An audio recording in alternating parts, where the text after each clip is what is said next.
run off. Okay, so we are on to session 3. I know we have not completed session 2. But session 3 talks about the systems of the church. I will not be saying much. I may give you a couple of fill in the blanks.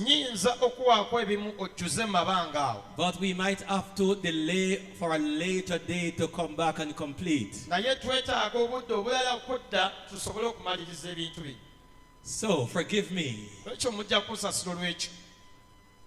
So here is before us, what are the 15 vital functions of the church life model? If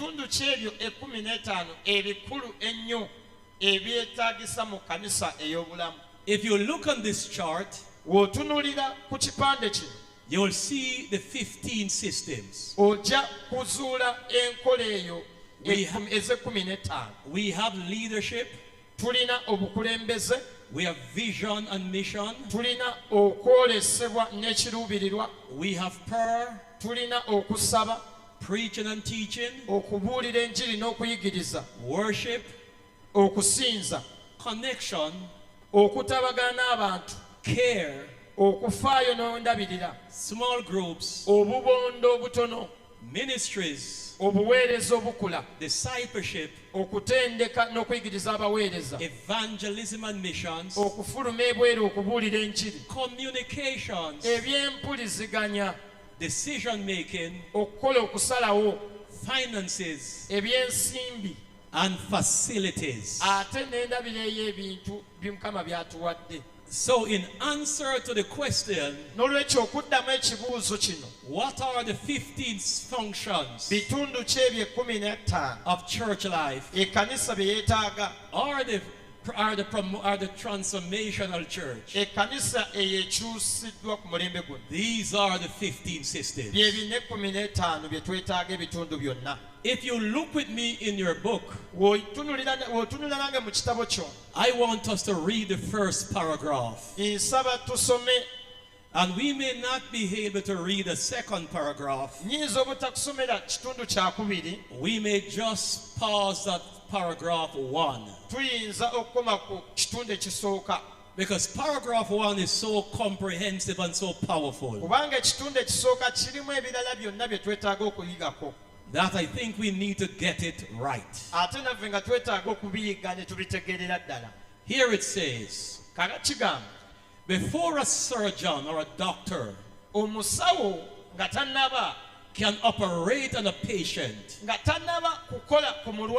the doctor would have to first have a comprehensive knowledge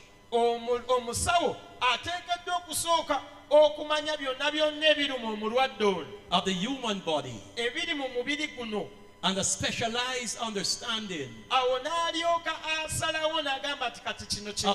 of the part of the body needing surgery. The same holds true for the church. As a leader, as a pastor, as a bishop, you are that doctor. You are the surgeon put over God's church on earth. Therefore, you have to be knowledgeable of the systems that make up the church. If a surgeon is going to operate on an individual and don't have an understanding of the human body, that doctor will make mistakes. And when those mistakes are made, people will die. As leaders, as pastors, as bishops, We are making eternal decisions for God's church and God's people. And because we don't have an understanding of the systems of the church, we have killed a lot of people spiritually. We have drove out a lot of people out of our churches because we did not know. As we look at the systems, I want us to look at leadership. Leadership is number one. It is system number one. Why is that so important?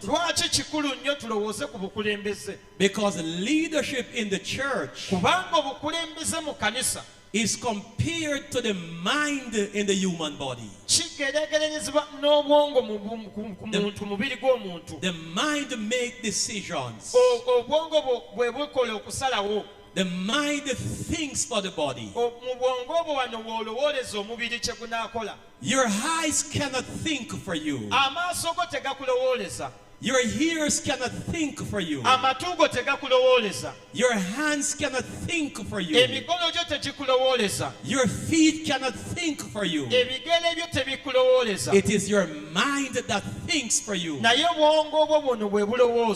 Leadership in the church is like the mind in our body.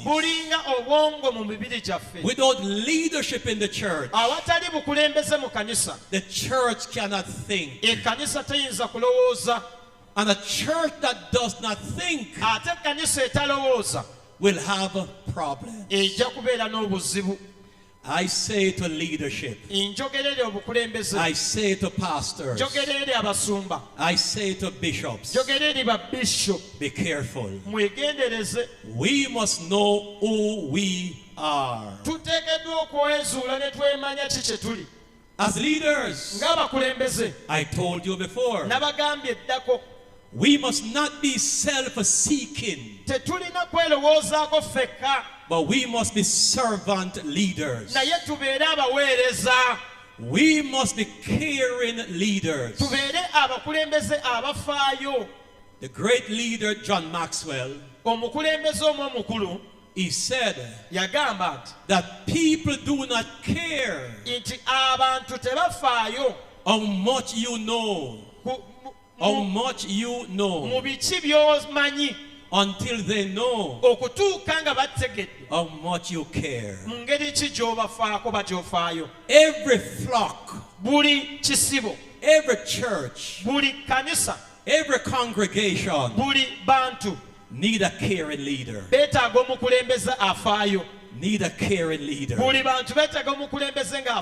People need to know that their leader cares. That their leader is humble. That their leader is transformational. That their leader is loving. People do not follow rude leaders. Bad behaving leaders. Self-centered leaders. People follow caring leaders.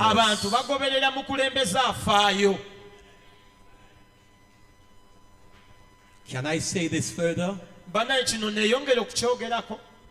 Every leader on a Sunday morning in church, ensure that your people feel your love.